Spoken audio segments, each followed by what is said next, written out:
थोड़े पढ़े में ॾिसंदड़ ऐं ॿुधंदड़नि खे साहिल बमरो पारां सिक भरियो सलाम। असांजी कोशिशि हूंदी आहे त सिंध जा जेके तारीख़ी माॻ हुजनि या हथरादू हुनर हुजनि या सकाफ़त जे अंदरि ईंदड़ उहे शयूं जेके हिन दौर में मोकिलाईंदी पियूं वञनि,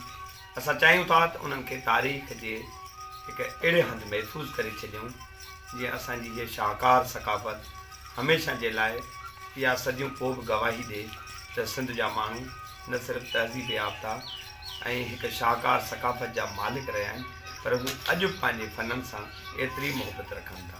त पोइ जग मशहूरु अलगोज़े नवाज़ उस्ताद मोहम्मद बख्श चन्ना सां मुलाक़ात कंदासीं, जंहिं अलगोज़े खे वॼाइण जो जेको हुनर आहे, जेको कमु आहे, उहो त पाकिस्तान ठहण खां अॻु शुरू कयो, यानी 1947 खां अॻु हिन अलगोज़े सां पंहिंजो साथ निभाईंदड़ उस्ताद मोहम्मद बख्श चन्ना केतिरा ई त पंहिंजी हिन फील्ड में जेको आहे सो शागिर्द पैदा कया, पर संदसि जेको हिकिड़ो लिबास आहे उहो तमामु प्यारो आहे, छाकाणि त हुनखे हिकु फितरती तौर ते जेको आहे सो फितरत आहे, आदत आहे ऐं उनजी हिकिड़ी रस्म थी वई आहे त आउं जाॾे बि निकिरां या घर में हुजां त सिंध जी जेका सकाफ़त तौरु ॼाती वेंदड़ अजरक आहे उनजो पटको पहिरियां। अजरक पहिरियल हिकु पोड़ो झूर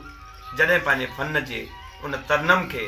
आलापे थो त पोइ संदसि ॿुधंदड़ अची मड़ियो मच थियनि था। त पोइ अचो उस्ताद मोहम्मद बख्श चन्ना जी हिन महफ़िल खे तव्हां सां गॾिजी ॿुधी वठो। अजरक कुटुंबी पट पुकवाड़ी सिंधियुनि जी सुञाण हुया। वाह वाह, या माण्हू सभु सिंधी माण्हू पधरा लखन में यार।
अरब जो नालो अथसि। हिते तोहफ़ो थी आयो सालनि सदियुनि खां असां अखियुनि ते रखी ठाहियूं वॼायूं था।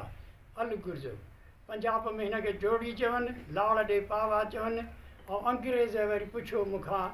घणो टाइम आहे छा आहे फलूज़ा, मां चयो हा साईं फलूज़ा।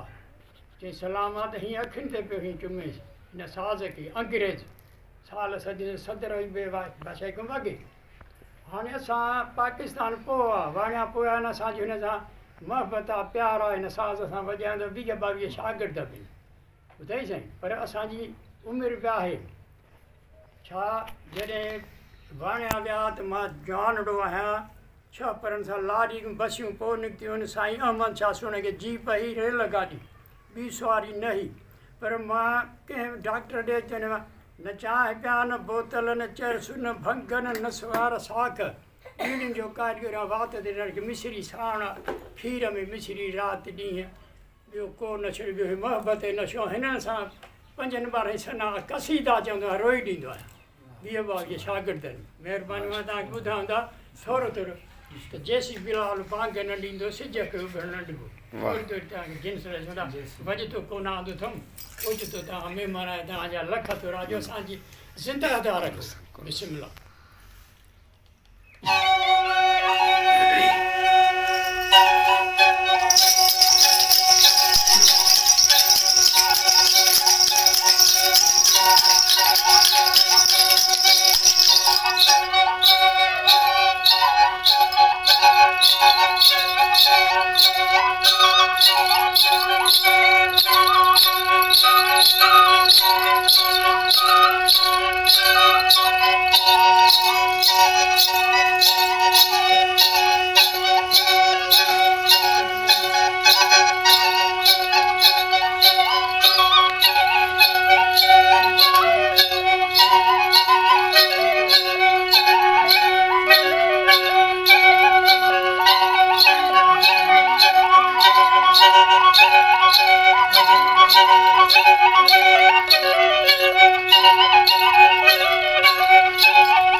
भुलाए न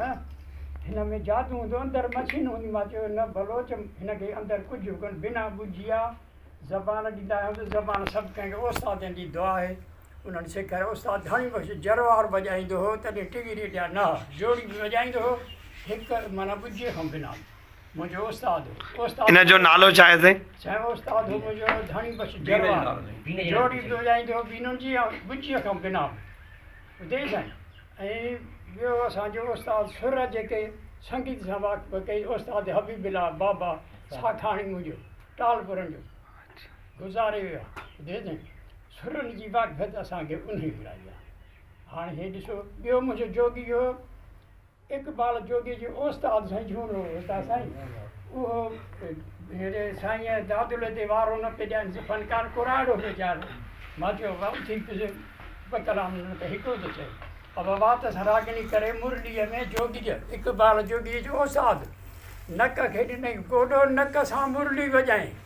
मां डुकी पहिरें पियो मांसि मूंखे सेखारियईं उहा बि ॿुधाईंदा हे उस्ताद घणी बि सेखारी जरवार बुझी माना थोरो ॿुधायूं था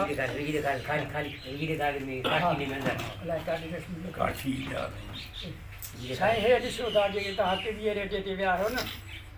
असां अञा सिखूं था वॾाई न आहे असां में शागिर्द बि केतिरा विया आहिनि अब्दुल गफूर हुजण बि उस्ताद असां सां वेठो आहे उनजो भाग लहरे वॼाए जेको असां सिंधी सकाफ़त मिशन काणे बरोच जे अंदरि मिशन मां उथी बि वॼाए साईं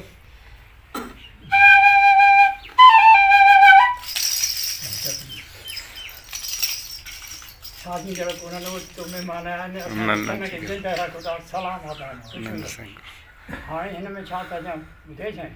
मुंहिंजा जोगी खे पाण पकी दिलि करे चढ़िया रेल हलाए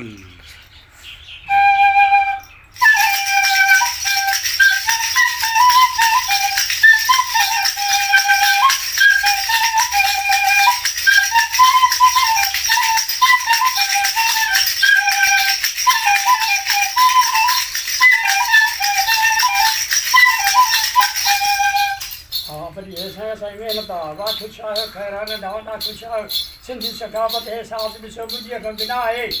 असां में जादू न आहे सचाई आहे ऐं असां महफ़िल कई आहे किथे अब्दुल गफूर जो वॾे भाउ जेके वेठल आहिनि पाण फनकार आहे उनजी बंब लॻी ग़रीब असां सिंध जा बिस्मिल्लाह आहे ॾिसो वरी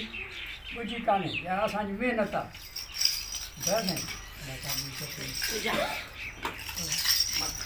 या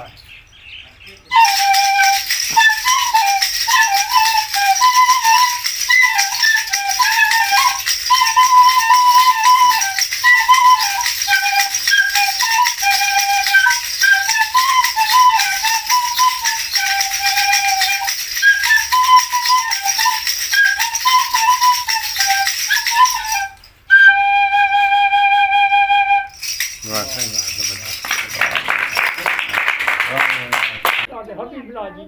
सैयदनि फ़क़ीरनि जी मूंखे दुआ आहे हाणे बंदि थी